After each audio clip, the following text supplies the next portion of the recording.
accurate? Yes, sir. Okay. Seema, what's going on?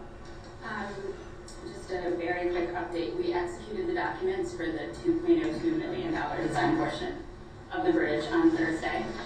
So we are done with that part of the transaction. The money will start flowing from LMDC through the city. And then after that is over, we will all come back to the table. And if it is viable for each entity to move forward, we will move forward at that point. That's the bridge that we're spending $20 million for or something? Yes. Currently it's just $2.02 million for the design phase, and then everyone will come back to the table and see if the design is a viable design to move forward. Is the authority paying for the whole thing here? No, we're not paying anything. we're not paying for All anything. it's all LMDC funds. The $20 million. The $20 million, that is, our understanding informally is that we're going to fund 7.5, and the city will pick up the balance, reimburse somehow or another, whatever the deal with LMDC. But the point is, we would spend $7.5 million. That is what we are contemplating. But all of that was based on a design from some years ago with some moving parts. The whole purpose of the $2 million expenditure is to bring forward a detailed plan, design, etc., so we know exactly what it's going to cost, exactly how much it's going to, how long it will take, and then that information will inform negotiations with the other parties to this project, and we'll have an opportunity to revisit that and either approve it or disapprove it at that time. But just to be clear on the $2 million just signed, that's LMDC. Yes. No authority money is going into this. We transfer money when we get it from LMDC to the city. So We never did that study I suggested as to how many people cross that bridge daily. We have not. Because I think, it's good. If 1,000 people cross that bridge daily, yearly, I think it's going to be a lot. Yeah, well, but right now there's no bridge to cross. Right, there isn't, but there will be. So well, there is a bridge that's in place. It connects the lower part of Manhattan into the southern part of Battery Park City, and it gets quite a lot of use. We could get the numbers, but the schools that are now down there use them pretty extensively. The question I have is that one of the reasons this came up at all isn't because somebody wanted a pretty bridge. There are also structural issues with the current bridge. Well, the current bridge is supposed to be temporary, and it's been shored up a couple of times, but it was never considered about safety. Yeah, I used to go there like weekly, and I swear to you, I was outside for a few hours in front of TLC, and if I saw 20 people crossing that bridge, it was a lot. I mean, you have 2 other bridges. I just don't see how we're going to spend authority money on a bridge that probably is going to be used very little. That's all. It's further south and you get a lot more traffic. The current Vector Street Bridge is sort of in the wrong place. I mean, it was the only place to build something quickly after 9/11. So it'll be moved from there, it's going further south? And there's that very busy pedestrian crosswalk. Yeah, by the tunnel. Garage. Yes. I got That's it. where Yes. it's Okay. supposed to go. All right. right by the school. It's being relocated, but my concern, I'll come back to the structural issues. It was built as temporary. It's been checked. It's structurally sound. It was, as Ms. pointed out, it intended to be temporary when it was built, but it has been checked, and that's responsibility of New York State DOT, and they check it. We have checked in with them periodically just to make sure there are no issues, and we have been assured that the structure is sound. They checked it after the hurricane. Thank you. It's just taking an awful long time to do the design and to replace what was a temporary bridge. all right, the ice skating rink. Okay, that is me. We are relocating the ice skating rink that was located in Wagner Park. The operator of that rink will now be entering into an agreement with Brookfield to run and operate a rink on the plaza outside of the Brookfield properties on the World Financial Center. Does that make Tessa happy or unhappy? I think it's a much better place for the rink. Tessa wins again. It's not going to be able to be a hockey rink, so it'll be small. Well, the one that we had at Wagner Park was way too small also, and, No, I was an advocate actually for the ball fields, but Yep. which is which is the best place for it. I mean, this will be a Rockefeller Center-like rink. It will be a touristy thing, but it won't be a neighborhood amenity. So let's just be clear on that. But Brookfield is putting a lot of money into it with the operator, and they're gonna have concessions, and they're gonna tie it into their entire Christmas stuff that they have in the Winter Garden. And our portion of this project is that we entered into a license agreement or permit with Brookfield for use of the plaza for this purpose, and they are paying us $3,000 a year for that purpose. So we didn't look at the question again, is there an operator who's willing to put a hockey regulation size rink on the ball field? So we actually RFP'd it twice, Martha. Yeah. For this operator and a year before. Yeah. And every operator we brought in, we could not get anybody to go to the ball fields for some reason. And B, none of these operators felt that they could build a rink that size and make money and operate on it. Everyone said it was, that's what we thought we were get to, that it was just very cost prohibitive to build a nice rink. We actually had hockey leagues come in and try and get the ball rolling, and we just couldn't make it work, and no one wanted to do it, unfortunately. It's not commercially viable. Yeah, okay. All right, so that's important that we be able to explain that to the community. I'm sure this will be lovely. And this will not be our rink, Right. it will be Brookfield's rink with the operator. We've just given the permit. However, not only do we get a fee from Brookfield, we share the We revenues get the- pursuant to our own agreement with the With the operator. operator. So we get a slice off the top, for instance. Yeah, whatever it is. Do you know their pricing? Is it going to be, I do not. I don't know if they know it yet.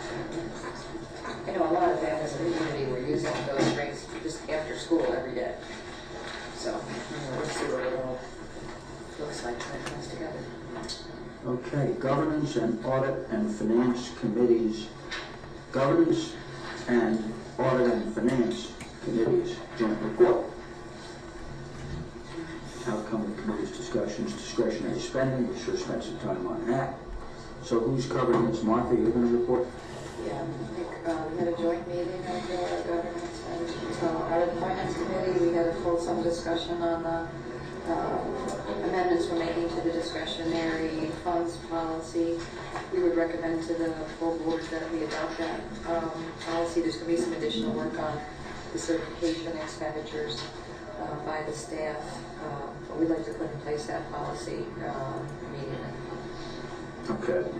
So for clarification purposes, what we're going to propose, what's being proposed here is that we adopt the policy that was before the committee today in its entirety. There was a discussion about pulling out portions of it, but we're going, the recommendation from the committee is that we adopt a policy in its entirety. If there are any changes to be made, they'll be made going forward, but the policy will be adopted as presented today. Effective today. Understood. So do I have a motion in that regard? We have a motion. We have a second. Any further discussion on this issue? Hopefully not. Okay. Approved. Now there's discretionary spending, there's contributions policy.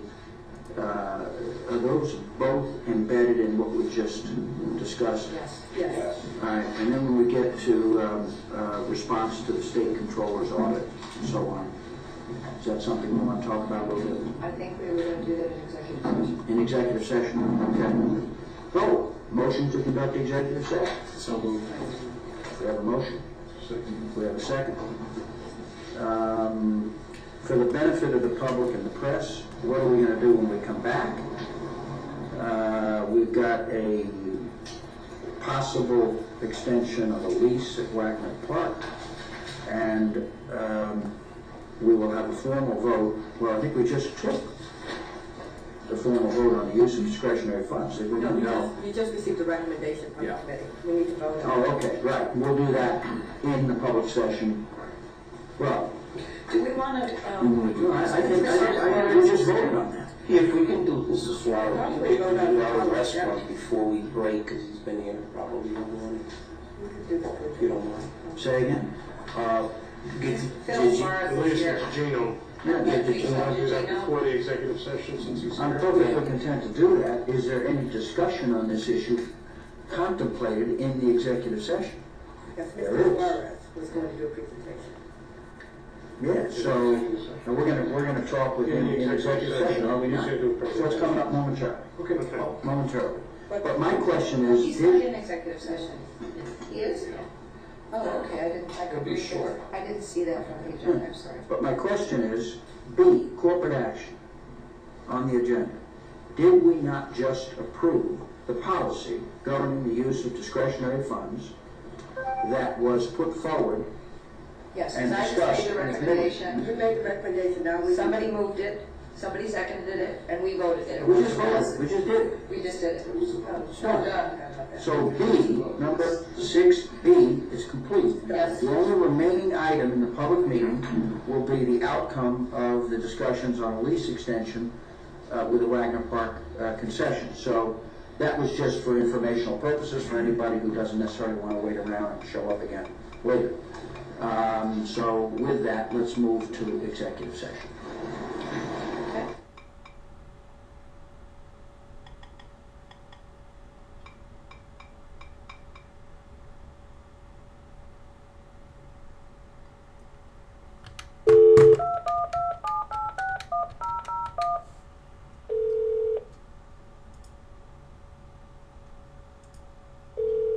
What was the other thing you said, Sam?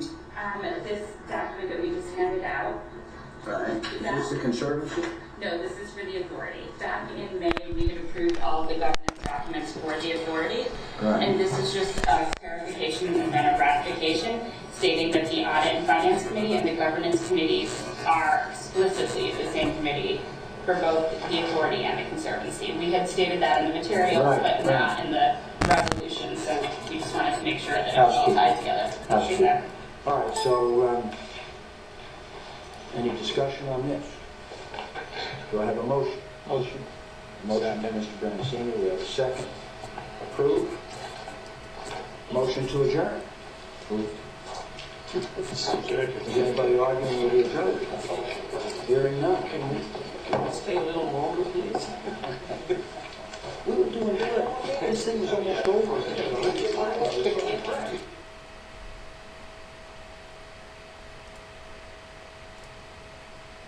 Document number 1, the bylaws.